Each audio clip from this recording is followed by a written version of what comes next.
जब जीवन में अचानक ऐसा होने लगे कि जिन लोगों से आप रोज बात करते थे, जो आपकी उपस्थिति से प्रसन्न रहते थे, वही लोग धीरे धीरे दूर होने लगे, संदेशों का उत्तर ना दे, आपके विचारों में रुचि खो दे या बिना किसी स्पष्ट कारण के आपके जीवन से हटने लगे, तब सामान्य मन इसे दुर्भाग्य, अपमान या अपनी गलती समझ लेता है। लेकिन यह कोई साधारण सामाजिक घटना नहीं है, यह आत्मा के विकास का संकेत है। क्योंकि जब चेतना का स्तर बदलता है तो पुराने संबंध स्वाभाविक रूप से ढीले पड़ने लगते हैं। जैसे जब वृक्ष बड़ा होता है तो उसकी पुरानी छाल स्वयं गिर जाती है, वैसे ही जब भीतर चेतना ऊंची होने लगती है तो वे लोग जो केवल आपकी पुरानी पहचान से जुड़े थे, धीरे धीरे दूर हो जाते हैं। यह इसीलिए नहीं है कि आप कम हो, बल्कि इसीलिए कि आप बदल रहे हो, और परिवर्तन हर किसी को स्वीकार नहीं होता। कई बार लोग इसीलिए दूर हो जाते हैं क्योंकि आपकी उपस्थिति अब उन्हें उनके भीतर की असत्य दिखाने लगती है। आपकी शांति उनकी अशांति को उजागर कर देती है, आपकी चुप्पी उनके शोर को असहज बना देती है, और तब अहंकार रक्षा में दूरी बना लेता है। जीवन में अकेलापन तब आता है जब आत्मा बाहरी सहारे छोड़कर भीतर की शक्ति से जुड़ने के लिए तैयार होती है। यह वह क्षण है जहाँ ईश्वर स्वयं व्यक्ति को भीड़ से हटाकर एकांत में बुलाता है, ताकि वह अपनी वास्तविक दिशा पहचान सके। यदि इस समय आप लोगों को पढ़ने का प्रयास करते हैं, उन्हें मनाने लगते हैं या स्वयं को दोष देने लगते हैं, तो आप इस दिव्य प्रक्रिया में बाधा डालते हैं। क्योंकि जो जा रहा है वह आपका नहीं था, और जो आपका है वह कभी जाएगा ही नहीं। इस चरण में सबसे आवश्यक है स्वीकार, मौन और आत्मनिरीक्षण, क्योंकि यह वह समय है जब ब्रह्मांड आपको सिखा रहा होता है कि आपका मूल्य दूसरों की उपस्थिति से नहीं, आपकी चेतना की गहराई से तय होता है। जो लोग इस चरण को समझ लेते हैं वे टूटते नहीं, बल्कि भीतर से मजबूत हो जाते हैं, और एक दिन वही लोग या उनसे कहीं श्रेष्ठ संबंध आपके जीवन में स्वतः प्रवेश करते हैं। क्योंकि जब आप स्वयं के साथ खड़े होना सीख लेते हैं, तब संसार स्वयं आपके साथ खड़ा हो जाता है। आगे समझते हैं कि जब जीवन में लोग दूर होने लगते हैं, तब वास्तव में ईश्वर व्यक्ति को बाहरी मान्यता की लत से मुक्त कर रहा होता है। क्योंकि जब तक मन दूसरों की स्वीकृति पर निर्भर रहता है, तब तक आत्मा अपनी वास्तविक शक्ति को पहचान नहीं पाती। वहाँ यह समय होता है जब व्यक्ति को यह दिखाया जाता है कि जिन संबंधों पर वह स्वयं को टिकाए हुए थे वे अस्थायी थे, और जो शाश्वत है वह भीतर स्थित है। इस चरण में मन बार बार प्रश्न करता है कि मैं कहाँ गलत हूँ, मुझ में क्या कमी रह गई, कि आत्मिक विकास के मार्ग पर चलने वाला व्यक्ति अक्सर अकेला हो जाता है। क्योंकि सत्य का मार्ग भीड़ का मार्ग नहीं होता।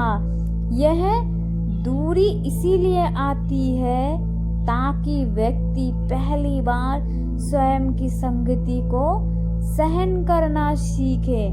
क्योंकि जो व्यक्ति स्वयं के साथ शांति से नहीं बैठ सकता, वह कभी भी सच्चे संबंध नहीं बना सकता।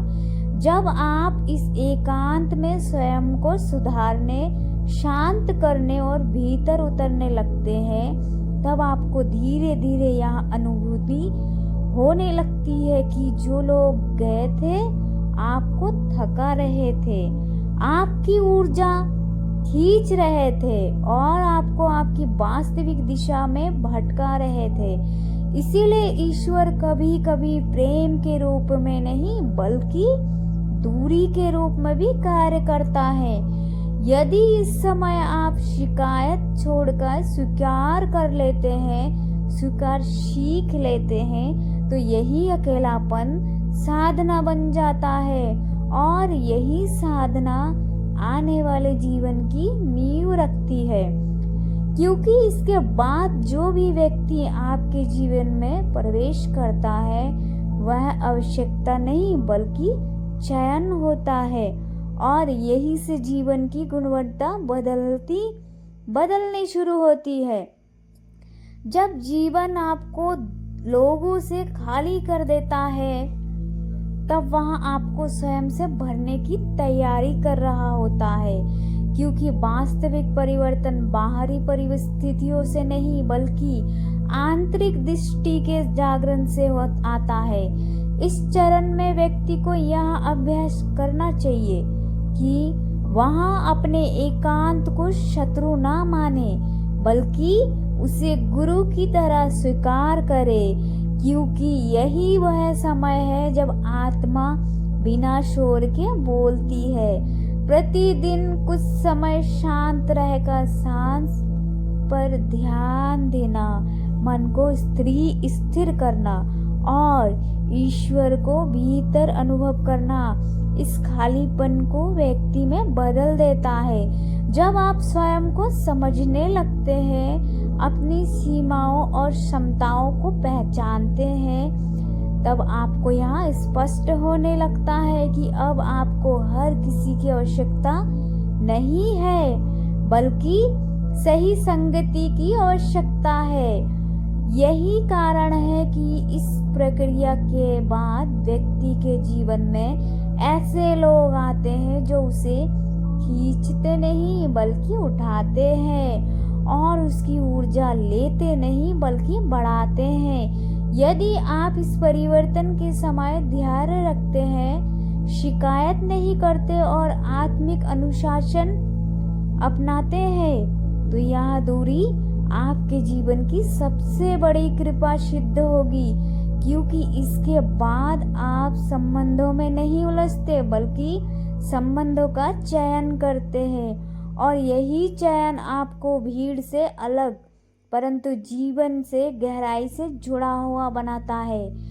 इस एकांत और दूरी के काल में कुछ सूक्ष्म संकेत प्रकट होते हैं जिन्हें समझना आवश्यक है, क्योंकि यदि व्यक्ति इन्हें ना पहचाने तो वह इसी चरण में अटक सकता है।